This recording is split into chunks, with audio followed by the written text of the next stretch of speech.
네, 90회 전산회계 1급 이론 문제 풀이를 하도록 하겠습니다. 자, 1번부터 보도록 하죠. 다음은 도매업을 영위하는 한국의 비용 관련 자료입니다. 영업의 비용의 합계액은 얼마입니까?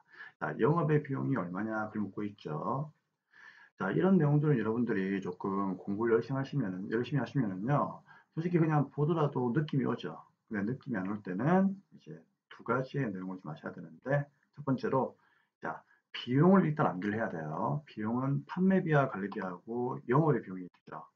그럼 쌤이 이제 회계 기초를 이제 공부할 때는요, 이 영업의 비용을 외울 때, 기용실, 이렇게 좀 우스갯소리로 이렇게 외워달라고 얘기를 많이 하거든요. 무슨 말인가 하면은 기가 기부금 기타의 대손상급비이고요. 용은 이자 비용입니다. 자, 실은 무슨 손실 붙는 것들은 보통 다 영업의 비용에 해당하죠. 그래서 이렇게 기용실 이렇게 기억하시면은 조금 도움 될 거예요. 그 다음에 손실은요, 참고로 그 외환차손, 그 다음에 아무튼 뭐 무슨 손 이렇게 손자가 붙는 것도 손실로 기억을 좀 해주세요. 자, 그러면은 문제를 푼다면, 자, 영업의 비용은 기용실이니까 기부금부터 찾으셔야 되겠죠. 자, 기부금이 없죠? 그렇죠? 그다음 이자 비용이 있네요. 이거 체크하고 무슨 손실 또는 무슨 손, 외환차손이 있고, 그렇죠? 그다음에 재고자산 감모 손실도 있죠. 자, 이것도 영업의 비용이죠. 자, 근데 중요한 건 이렇게 이제 다 찾았죠. 그러면 기용실을 제외한 나머지는 전부 다 판매비와 관리비로 보시면 될 것 같아요. 그럼 찾았는데 이 감모 손실은요, 무조건 영업의 비용은 아닙니다. 왜 그런가 하면은, 자, 두 번째 기억을 해야 하는 내용이에요. 감모 손실은 원가성이 있다면은 매출원가에 포함하기 때문에 원가성이 있는 감모 손실은 영업의 비용이 아니에요. 그러면 어떤 게 영업의 비용입니까? 그렇죠. 비정상적 감모만 영업의 비용이라고 되어 있죠. 그렇죠? 그래서 비정상적 감모만 쌤이 영업의 비용입니다라고 기본 강의 때 설명드렸잖아요. 얘만 영업의 비용입니다라고 설명드렸죠. 그래서 비정상적인 감모만 찾으셔야 하는 거예요. 근데 우리 문제 보니까 얘는 전부 다 비정상적 발생이다라고 나와 있으니까, 그러면 이때는 전부 다 뭐다? 영업의 비용으로 보시면 되는 겁니다. 그럼 답은 얼마입니까? 150, 100만 원이니까 400만 원, 1번이 답이 되는 거예요. 자, 그래서 영업의 비용은 기용실 이렇게 외우시면 되겠습니다. 그리고 비정상적 발생한 감모 손실도 영업의 비용이다. 하지만 정상적 감모 손실은 영업의 비용이 아니다. 기억하세요. 네, 이제 2번 문제 보도록 하겠습니다. 자, 2번. 다음은 재무회계의 개념체계에 대한 설명입니다. 회계정보의 질적 특성 중에서 무엇에 대한 설명입니까? 자, 회계의 질적 특성 쌤이 정리를 많이 해드리는데 다시 한 번 더 정리해 드릴게요. 네, 화면을 보시면 우리 회계 질적 특성은 크게 두 가지의 특성을 나누고 있죠. 목적 적합성, 신뢰성. 그래서 목신 이렇게 외우라고 했죠. 자, 우리 목적 적합성에 부합하려면 세 가지가 필요하다. 앞글자 따가지고 예피적. 첫째 예측할 수 있어야 된다. 미래를 예측할 수 있어야 되는 거죠. 그 다음 두 번째는요. 그렇죠. 피드백 가치. 우리가 그 결과를 확인하고 또 그 결과에 대해서 어떻게 한다. 잘못된 부분을 수정 보완할 수 있어야 된다. 적시성은요, 제때 보고하라는 얘기죠. 그 다음에 신뢰성은요, 표검중. 믿을 수 있어야 되는 거죠. 그럼 믿을 수 있기 위해서는 표현이 충실해야 되고, 즉, 하나도 빠뜨리지 말고 다 적어야 되고, 그 다음에 누구나 보았을 때, 이거는 이거다라고 이렇게 의견이 일치해야 되겠죠. 세 번째는, 중립을 지켜라. 그 얘기입니다. 그러면 이제 이렇게 기억을 하시고 문제를 풀도록 하겠습니다. 그러면 이거는 이제 어떤 설명인가 그 얘기인데, 정부 용자가 기업의 미래의 재무 상태, 자, 미래의 재무 상태와 경영성과 순현금 흐름을 예상하는데 그 정보가 활용될 수 있는 능력을 의미합니다. 그래서 반기 재무제표에 의해서 발표되는 반기의 이익은 올해의 연간 이익을 예상하는데 활용될 수 있다. 예상의 별표. 그래서 미래를 예상할 수 있다. 쌤 방금 얘기했죠? 미래를 예측할 수 있다는 얘기죠. 그래서 예측가치. 답은 몇 번입니까? 그렇죠. 2번이 답이 되는 겁니다. 그래서 이 부분은 쌤이 회계 이론 기타 주제에서 개념책에 설명드렸죠. 그 부분 조금 공부하시면 충분히 맞출 수가 있습니다. 네, 다음 3번 문제 보겠습니다. 네, 3번 문제 보도록 하겠습니다. 다음 중 자본에 대한 설명으로서 옳지 않은 것은 무엇입니까? 자, 이거는 여러분들 간단하게 요 화면을 좀 보도록 하죠. 우리 자본에 대한 설명을 좀 해볼게요. 우리 자본은 그 자본금하고 자본잉여금하고 자본조정, 이익잉여금, 기타 포괄 손익으로 나누죠. 자, 1번부터 한번 볼게요. 옳지 않은 거 묻고 있습니다. 1번은 이익잉여금을 자본에 전입한다. 여러분, 이익잉여금을 자본에 전입한다는 얘기가 무슨 말입니까? 여기에 있는 요 이익잉여금을요, 어디로? 자본금으로 대체시킨다 그 얘기죠. 그러면 이익잉여금이 감소하면서 자본금은 증가한다 그 얘기예요. 그렇죠? 그러면은 이익잉여금을 자본에 전입하는 주식을 배당한다. 그럼 주식 배당 시에 뭐가 자본금은 증가하지만 잉여금은 쌤이 방금 감소한다고 했죠. 그래서 자본금 증가하고 잉여금 감소한다. 맞는 말이에요. 그다음 2번 주식 발행 초과금. 이건 자본잉여금이죠. 증자를 했을 때 액면가액을 초과하는 금액이었죠. 그러면 주식 발행 초과금은 주식의 발행가액이 액면가액을 초과한다. 맞는 말이죠? 그 초과금액을 말한다. 주식 파트에서 열심히 공부했고요. 3번 기말 재무상태표상 미처분 이익잉여금은 단기의 이익잉여금의 처분사항이 반영되기 전에 금액이죠. 당연한 겁니다, 여러분. 우리가 실제로 12월 31일 날에 BS를 만들어요. 그쵸? 그럼 12월 31일 날에 BS를 만들어 가지고 한 2월이나 3월 달쯤에 주총을 여는 거죠. 그럼 주총을 열어서 처분을 하는 거죠. 그럼 당연히 뭐다?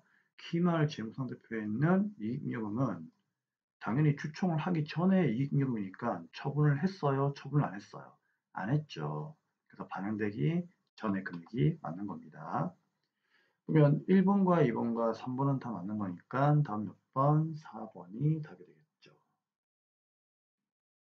이유는 무엇입니까? 자, 주식 배당과 무상증자는 순자산의 증가가 발생한다. 아니죠. 우리 주식 배당은 방금 여기 1번에서 얘기했잖아요. 요 잉여금을 빼가지고 주주에게 현금으로 준 게 아니고 주주에게 주식을 발행해서 준 거죠. 그러면 결국 잉여금이 줄면서 자본금이 올라가니까 자본금으로 전입된다라고 했잖아요. 자본전입, 그쵸? 자본전입도 주식배당에 이제 주식배당은 자본전입의 한 사례죠. 그렇기 때문에 이렇게 자본으로 전입되는 거기 때문에 당연히 뭐다. 요 잉여금이 내려가고 자본금이 올라가면은 그 금액만큼 이렇게 뭡니까? 감소했다가 올라가는 거니까 요 자본을 이루고 있는 구성 요소만 바뀌는 거지 자본 전체 금액의 변화는 없어요. 그래서 자본 총액의 변화가 없는 거래 가지고 세 가지를 기억하라고 쌤이 저번 그 기출 강의에서 좀 적어드린 것 같은데 다시 한번 기억합시다. 첫째 뭐 주식 배당, 그렇죠? 이거는 잉여금이 빠지면서 자본금이 증가하니까 잉여금 감소, 자본금 증가. 결국 우리가 흔히 말하는 그렇죠? 똔똔이 되는 거죠. 그렇죠? 그렇기 때문에 자본 총액은 변화가 없습니다. 두 번째, 잉여금의 적립. 자, 잉여금의 적립은 쌤 뭐라고 했죠? 이익 잉여금을 빼가지고 얘를 어디로? 법정 적립금이나 또는 뭐 임의 적립금으로 쌤이 적용하는 거라고 했죠? 맞죠? 그렇기 때문에 얘도 뭐다? 당연히 법정 적립금, 임의 적립금으로 가는 거니까 결국 내 자산의 변화는 없는 겁니다. 쉽게 얘기하면은 우리가 월급 통장에 100만 원 있었어요. 그 월급 통장 100만 원을 빼가지고 어디에다가 적금 통장에다가 넣어버린 거예요. 그러면 통장의 위치만 바뀌는 거지 내 재산의 전체 총액의 변화는 없는 거죠. 마찬가지예요. 그래서 저금하는 거는 말 그대로 저금하는 거니까 결국 자본 총액의 변화가 없는 겁니다. 자, 무상증자 이거는 이제 자본금을 증가시킬 때 요 잉여금을 빼가지고 증가시킨 거기 때문에 주식배당하고 의미가 비슷합니다. 그래서 잉여금이 감소하고 이것도 자본금이 증가하는 거예요. 그래서 주식배당, 잉여금의 적립, 무상증자는 자본 전체의 변화는 없는 겁니다. 자본을 이루고 있는 이 구성 요소만 바뀌는 거지 전체 변화가 없는 거예요. 그래서 주식배당과 무상증자는 순자산이 자본이죠. 진짜 내 거. 그럼 순자산의 증가가 발생하지 않습니다. 그래서 옳지 않은 것은 4번이 옳지 않는 거예요. 네, 됐습니다. 그럼 이제 4번 문제 풀이를 하도록 하겠습니다. 그래서 3번의 정답은 4번. 네, 4번입니다.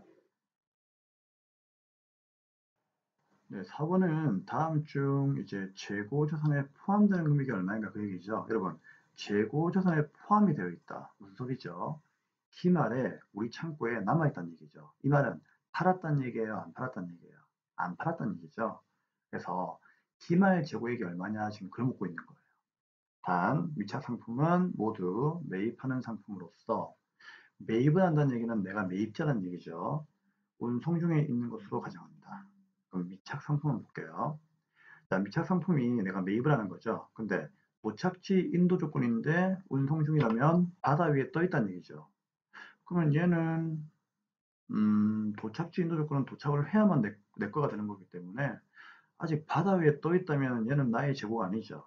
얘는 나의 재고가 아니니까 재고에서 포함되지 않겠죠. 얘는 아닙니다. 두 번째, 자, 미착 상품 선적 진도 조건이죠. 그럼 얘는요, 배에다가 실는 순간 내 거가 되는 거죠. 그럼 나의 재고에 포함을 해야 되겠죠. 근데 바다 위에 떠 있더라도 그 전에 이미 배에다 실었으니까 내 거가 되는 거죠. 얘는 기말 재고에 포함을 해야 됩니다. 자, 5만 원 플러스 위탁 상품 수탁자 창고에 보관되어 있답니다. 내가 판매해 달라고 수탁자한테 맡겼는데 수탁자가 팔지 않고 그대로 창고에 보관하고 있다는 얘기죠. 그럼 그건 누구 거예요? 내 거죠. 그래서 이거는 내 거에 포함하니까 당연히 기말재고에 포함을 해야 됩니다. 다음은 되고요. 시송품. 시송품은 말 그대로 사용해보고 마음에 들면 사고 마음에 안 들면 반품시키라는 얘기죠. 그러면 내가 뭐 한 달이면 한 달 동안 고객 댁에다가 써보라고 놔둔 거죠. 근데 아직까지 고객이 구매 의사 표시가 없대요. 그러면 고객 집에 있더라도 그 재고는 나의 재고가 되는 거니까 당연히 이것도 기말 재고에 포함을 해야 되겠죠. 그러면 5만원, 5만원, 5만원 더해서 15만원, 답은 3번이 되는 겁니다. 자, 이제 5번 문제 풀이를 하도록 하겠습니다. 네, 5번 문제를 풀 건데요. 이 5번 문제는 되도록이면 여러분들이 그 분개를 하시는 것이 좋을 수가 있어요. 자, 분개 한번 해보도록 하죠. 화면 보시겠습니다. 자, 5번. 다음 거래를 모두 반영하였을 경우에 나타난 결과에 대한 설명으로서 옳은 것은 무엇입니까? 자, 6월 1일부터 쌤이 여기에다가 한번 분개 볼게요. 시향성이 있는 세무의 주식 액면가 5,000원 100주 단기간 보유할 목적으로 그럼 시향성이 있고 단기 매매 목적이니까 단기 매매 증권이죠. 주당 5,200원에 취득했고 취득 과정에서 수수료 만원이 발생했습니다. 아무런 말이 없다면 현금을 주었다라고 생각합시다. 자, 그러면 분개하면은요. 자, 6월 1일 날에 단기 매매 증권 들어옵니다. 그렇죠? 얼마? 100주를 주당 5,200원에 샀으니까 52만원 들어오겠죠. 액면가 무시죠. 근데 현금은 수수료 만원이 발생했으니까요. 52만원에 만원 포함해가지고 53만원 나갔죠.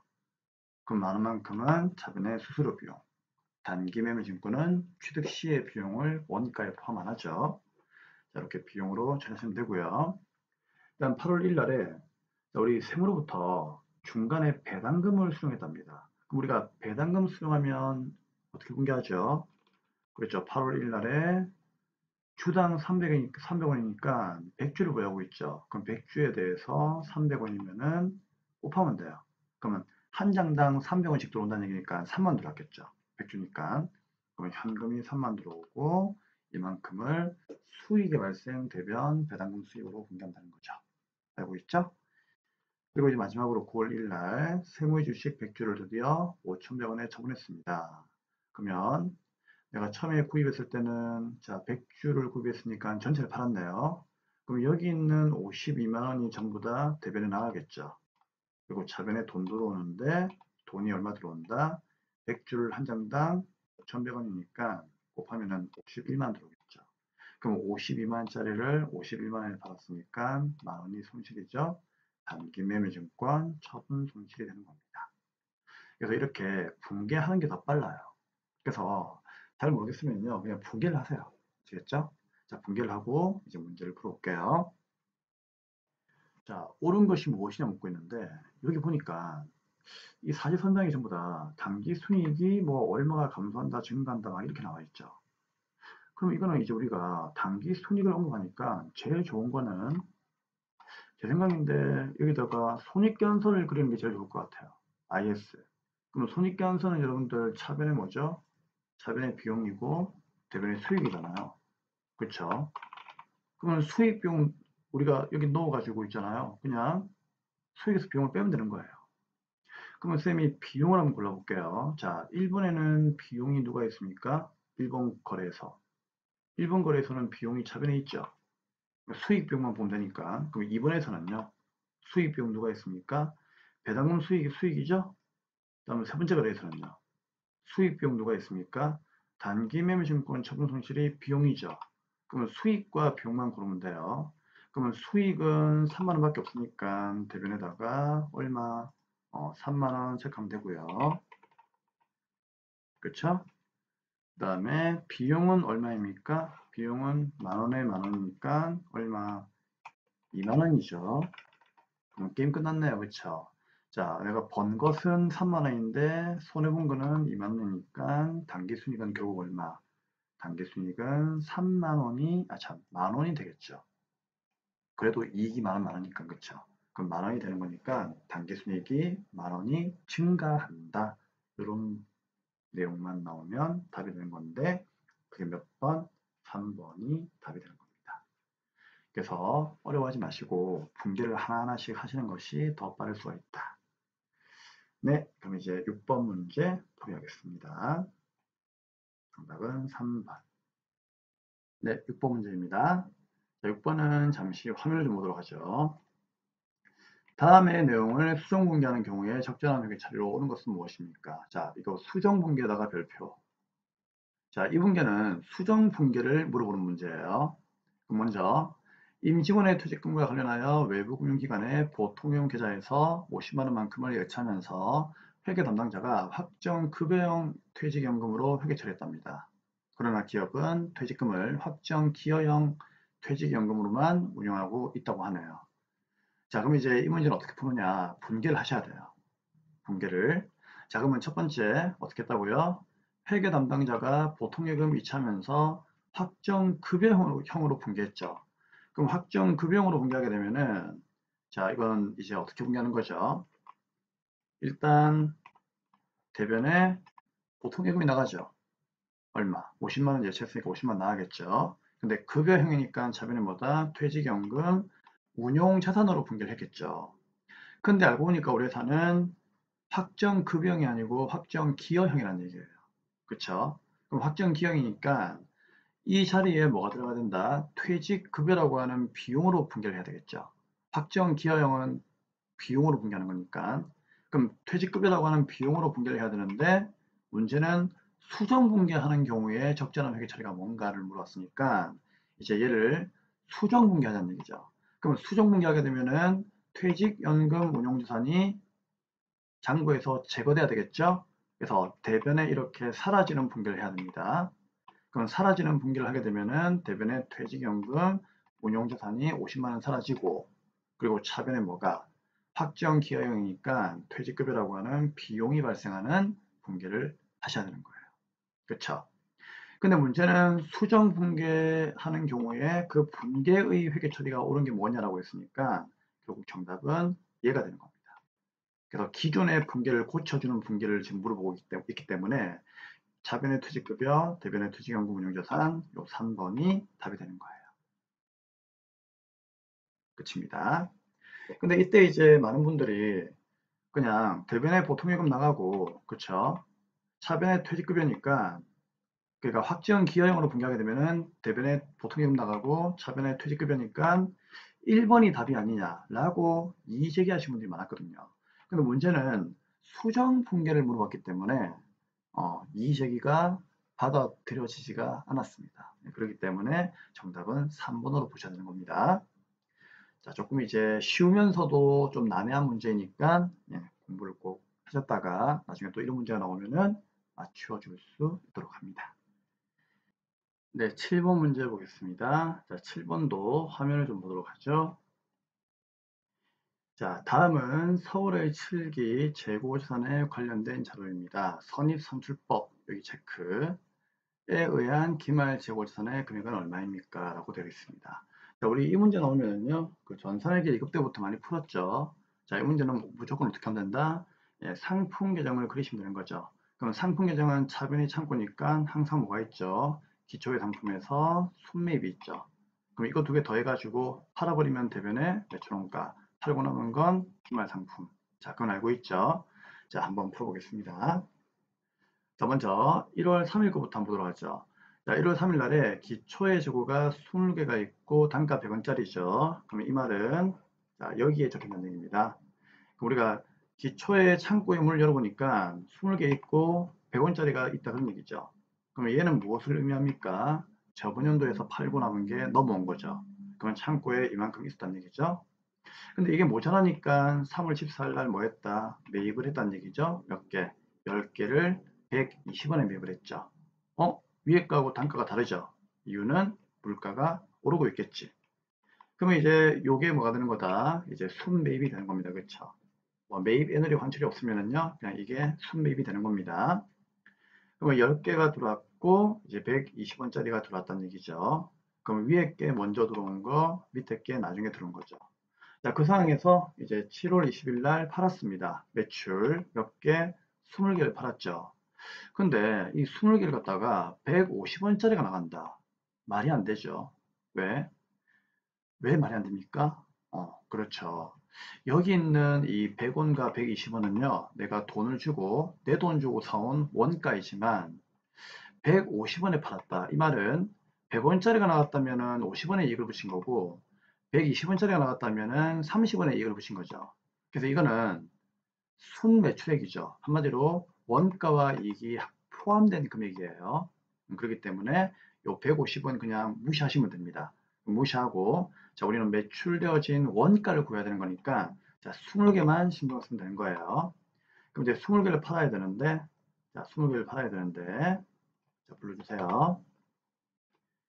자 선입 선출법이죠. 그럼 뭐를 먼저 팔아야 되죠? 먼저 들어온 걸 먼저 팔아야 되겠죠. 근데 먼저 들어온 거는 20개가 있었고 기초재고가 단가가 100원짜리니까 그러면 20개가 그대로 나가면 되겠죠. 그러면 단가는 곱하기 얼마짜리? 100원짜리가 나가면 된다. 그 얘기예요. 그렇죠? 그럼 결국 매출원가는 이렇게 20개 해가지고 100원짜리가 나간 겁니다. 그러면 이 아이는 이제 없어지겠죠? 맞죠?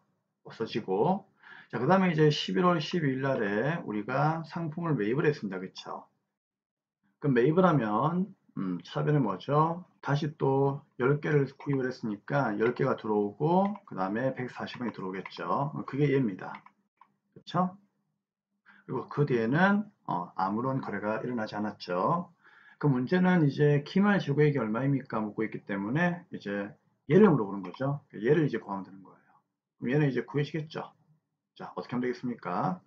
원래는 20개, 10개, 10개가 있었는데 먼저 들어온 걸 먼저 파는 거니까 20개가 이미 나갔죠.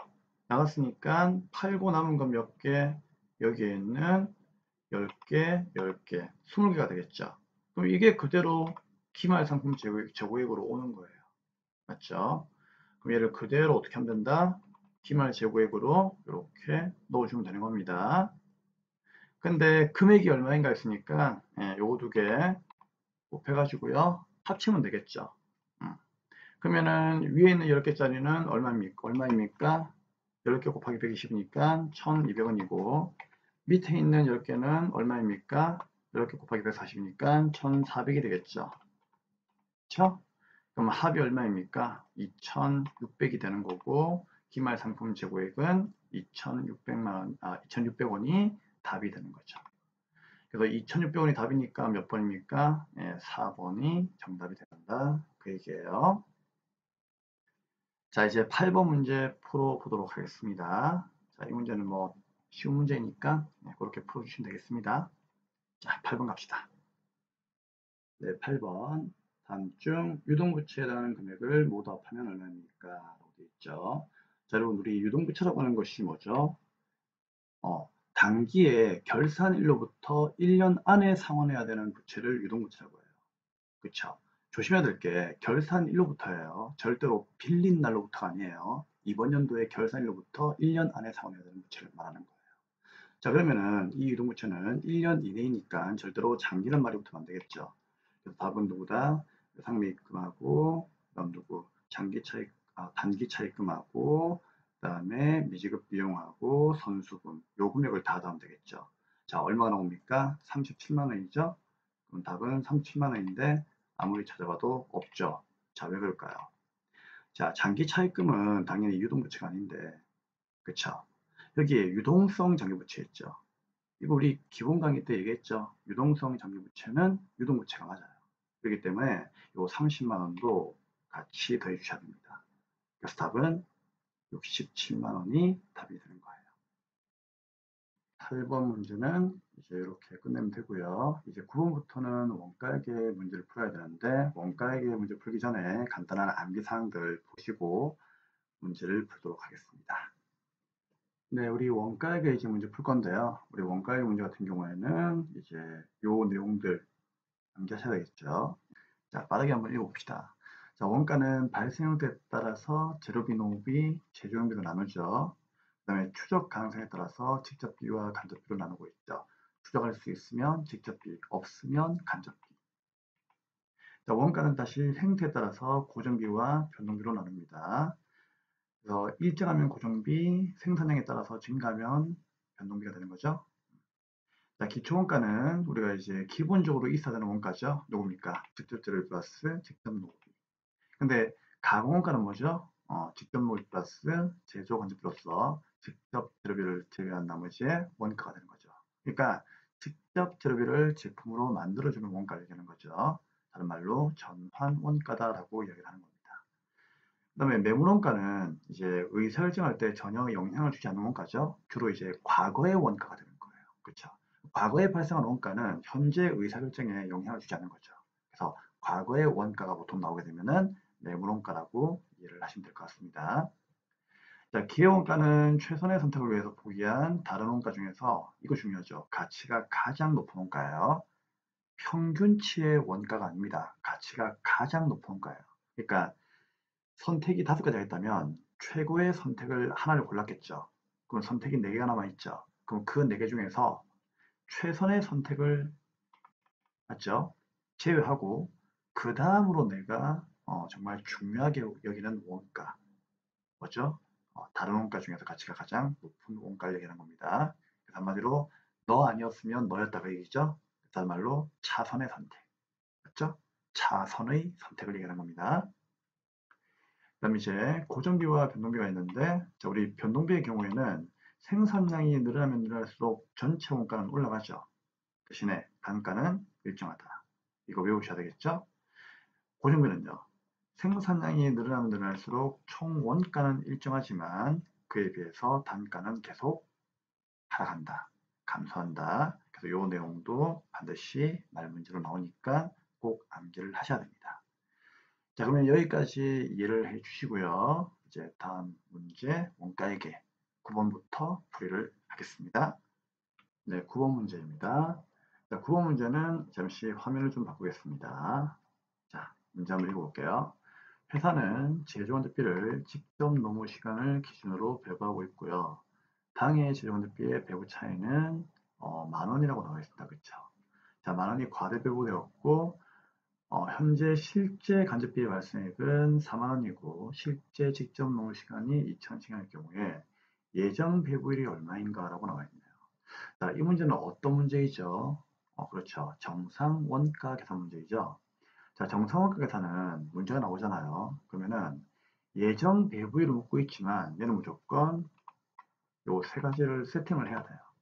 정상 원가 계산은 이 3가지를 세팅하지 않고 풀 수 있는 문제는 거의 없어요. 그래서 예정 배부, 실제 배부, 배부 차이를 반드시 구하셔야 됩니다.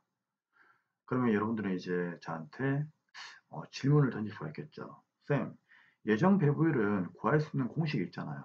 그쵸? 우리 정성원가 계산에서 가장 많이 쓰는 공식이 바로 이 2가지죠. 첫째는 예정 배부액을 구하는 공식. 그쵸? 둘째는요, 예정 배분율을 구하는 공식이죠. 그럼 문제는 예정 배분율을 묻고 있으니까 이 공식 이용해서 문제를 풀면 되는데 지금 문제에서는 간접비의 예상 총액이 안 나와 있고요. 예상 총기준도 안 나와 있습니다. 그래서 이 공식을 가지고 답을 구할 수가 없어요. 그래서 플랜 A가 안 된다 그런 얘기죠. 우리는 뭐다? 플랜 B로 가야 돼요. 그러면 이 공식은 필요가 없으니까 이 공식은 지우겠습니다. 쓸 수가 없으니까. 그렇죠? 그럼 플랜 B는 뭐냐? 그렇죠. 예정 배분율을 여기에서 구해야 되겠죠. 그러니까 얘를 뭘로? 얘를 x로 놓고 맞죠? 여기 있는 배부액과 실제 기준을 대입을 해가지고 구할 수밖에 없는 거죠. 그죠? 그럼 예정 배부액과 실제 기준을 구해야 되는데 실제 기준은 나와 있단 말이에요. 어디에? 실제 직접 노무 시간이 실제 기준이죠. 시간? 2000시간. 그럼 여기다가 2000시간을 대입하면 돼요.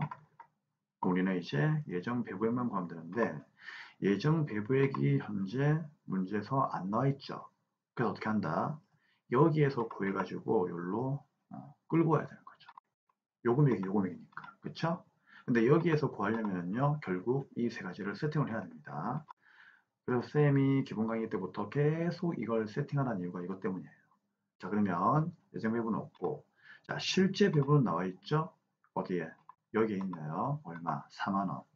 그럼 여기다가 여러분들은 4만원만큼 대입을 하시면 되고 그 다음에 배부 차이 나와 있으니까 나와 있죠. 만원이 과대 배부죠. 그럼 과대 배부 만원이니까 과대 만원 이렇게 적으면 돼요. 그쵸? 그러면 실제 우리가 이제 배부된 거는 4만원인데 예정을 얼마를 배부했길래 이 예정 배부가 많은 만큼 과다하게 배부가 되었던 얘기입니까? 그렇죠. 5만원 배부했겠죠. 기본 강의 때 다 했죠. 5만원만큼 배부했기 때문에 만원이 과다하게 배부된 거예요. 그러면 이 5만원이 얘잖아요. 그쵸? 그럼 여기다가 5만원 대입하면 되겠죠. 그러면 5만원은 x 곱하기 2,000원이죠. 그럼 이 x가 누구예요? 예정 배부일이죠. 그쵸? 예정 배부일. 그러면 x는 어떻게 구하면 되겠습니까? x는 당연히 5,000원. 뭐 곱하기가 넘어가면 나누기죠. 나누기 2,000원, 2,000시간 해가지고 구하면 되겠죠. 자 그러면 얼마가 나옵니까? 2, 4, 2, 50 얼마? 25원이 나오겠죠. 그래서 몇 번? 1번이 답이 되는 겁니다.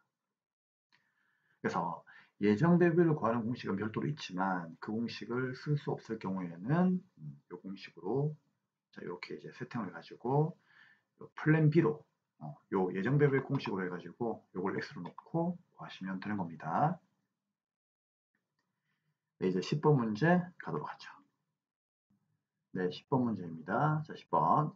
종합원가 계산 방법과 개별원가 계산 방법에 대한 내용으로서 올바르게 연결된 것은 무엇입니까? 자, 우리 원가액 시간 때 쌤이 개별과 종합의 차이점 얘기 드렸죠.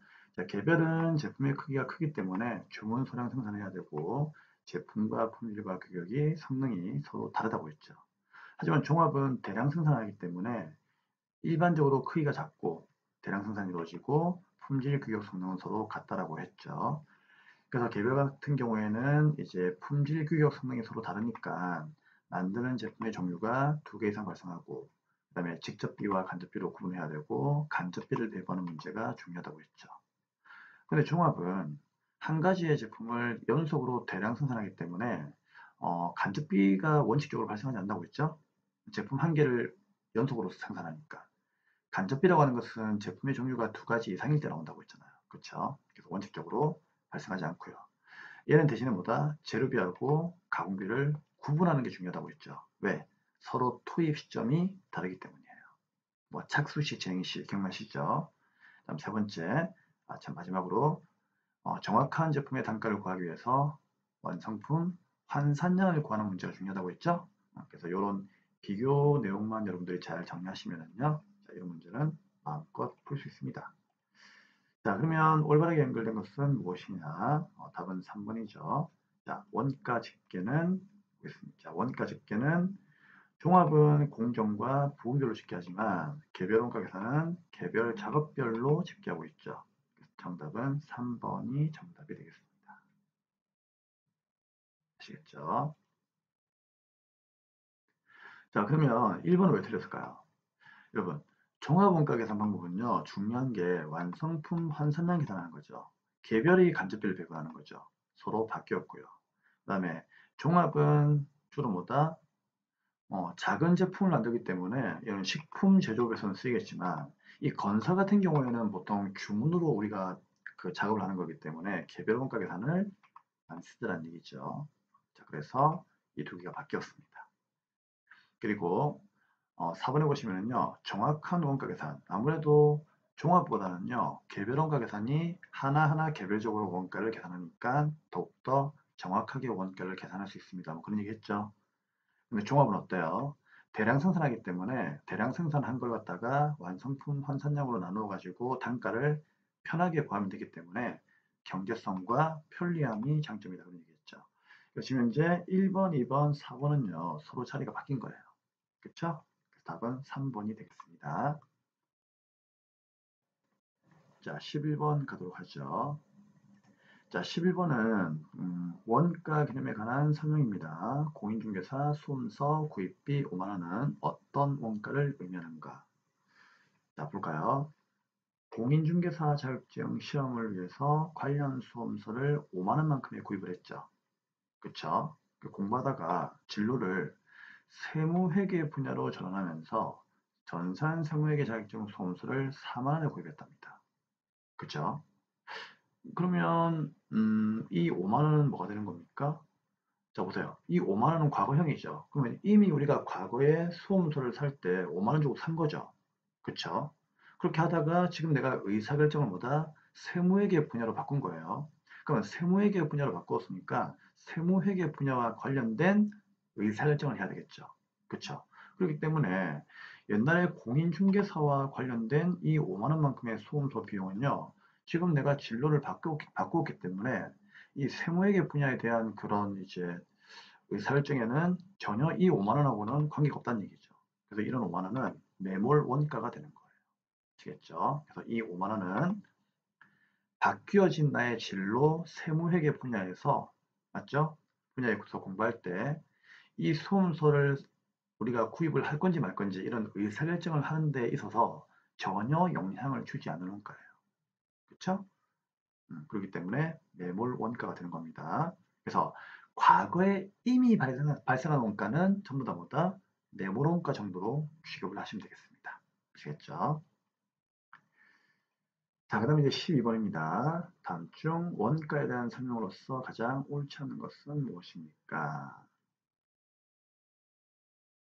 자, 1번. 직접 재료비는 기초 원가에 해당한다. 자, 쌤이 방금 문제 풀기 전에 이미 설명 다 해드렸죠? 오케이. 그래서 기초 원가는 직접 재료비 플러스 누구였습니까? 직접 노후였죠. 그렇기 때문에 맞는 말이고요. 매몰 원가는 쌤이 방금 여기 11번에서도 얘기했다. 그렇죠?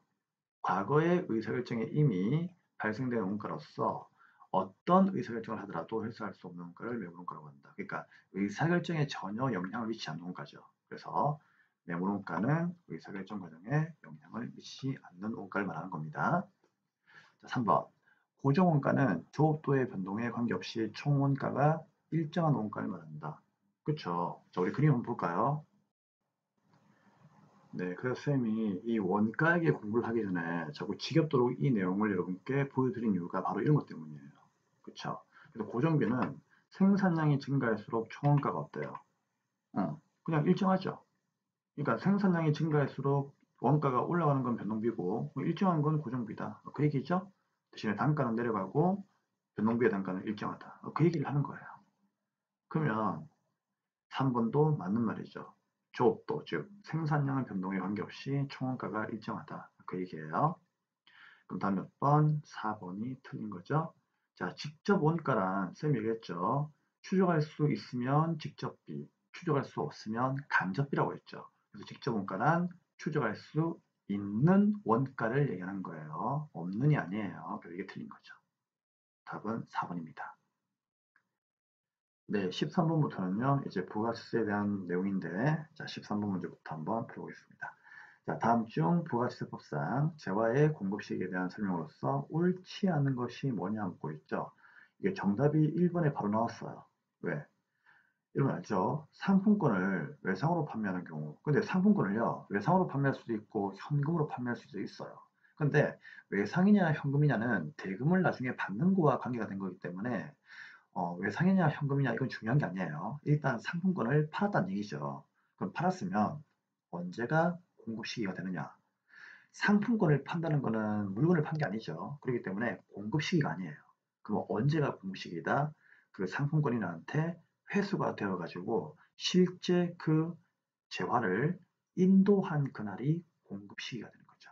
그렇기 때문에 자 여기 나와 있죠. 화면을 보세요. 상품권 등을 현금 또는 외상으로 판매하고 그 후 상품권 등이 언제 현물과 교환되는 경우에 실제로 인도가 되니까 그때를 공급 시기로 본다 그런 얘기예요. 그래서 얘는 그쵸? 재화가 실제로 인도되는 때로 나와야 되는 겁니다. 그래서 이게 틀린 거예요.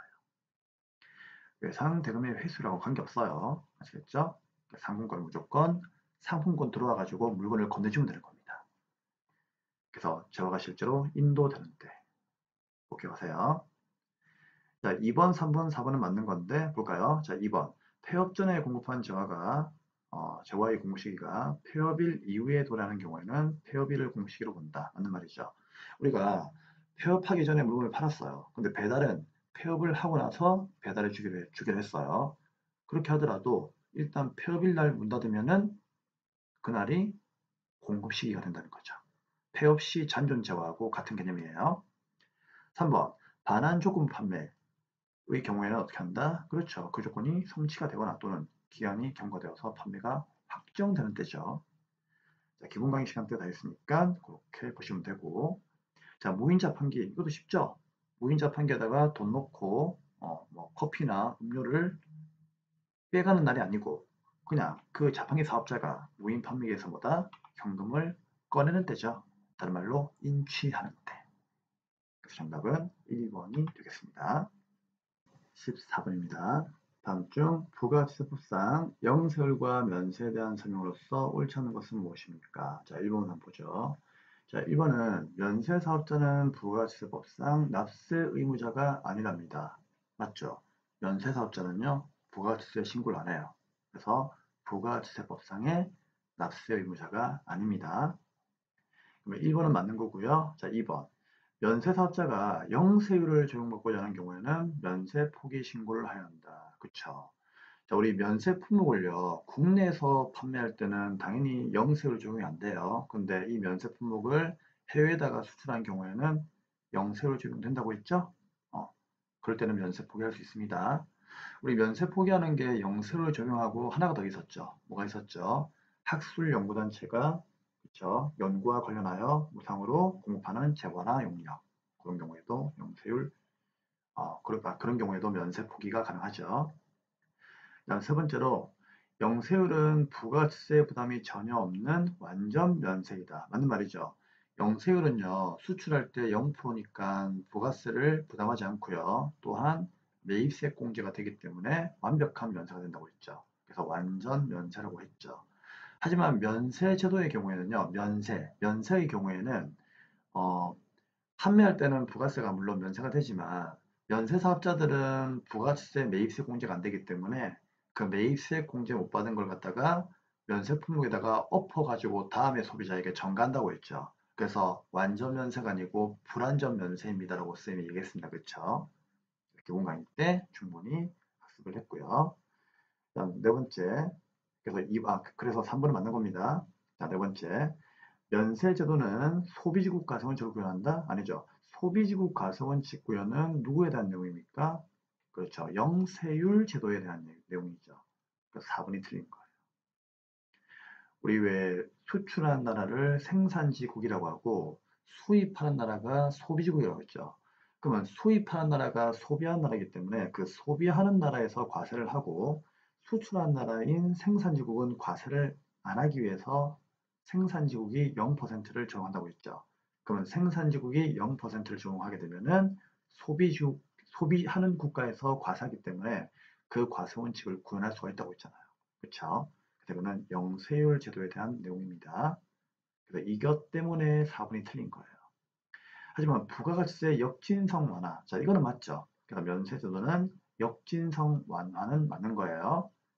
근데 소비지국 과세원칙 구현은 아닙니다. 뭐 역진성 완화는 쌤이 뭐라고 했죠? 돈을 많이 버는 사람이나 돈을 적게 버는 사람이나 부가가치세는 10%를 내기 때문에 돈을 적게 버는 사람들이 그 부가세세 부담률이 높아진다고 했잖아요. 그래서 왜 잘못된 방향으로 가고 있다 해서 이걸 쌤이 역진성이라고 했잖아요. 그쵸? 그래서 안 되겠다. 우리 국민들이 먹고 사는 거에 대해서는 아무래도 돈을 적게 버는 사람들이 세 부담이 높아버리면은 조금 힘드니까 그냥 차라리 뭐다? 부가가치세를 그냥 없애버리자. 그래서 역진성을 완화하기 위해 가지고 만든 제도가 면세제도라고 했습니다. 그래서 여기까지는 맞는데 얘가 틀렸다는 얘기예요. 자, 이제 라스트 15번입니다.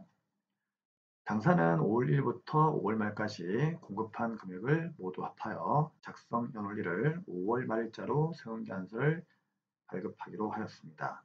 부가가치세법상 세운계한서는 언제까지 발급해야 됩니까? 우리 그 기억나시죠? 월 합계 세운계한서 맞죠? 5월 1일부터 5월 말까지 만약에 우리 회사가 단골 손님이란 얘기죠. 그러면 이 단골 거래처가 맨날 와가지고 물건 사가는 거예요.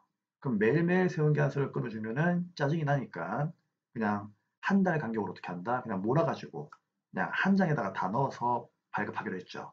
그걸 어떻게 한다? 매월 말일자를 작성일로 해가지고 세운계한서를 한 장으로 발행하면 된다고 했죠?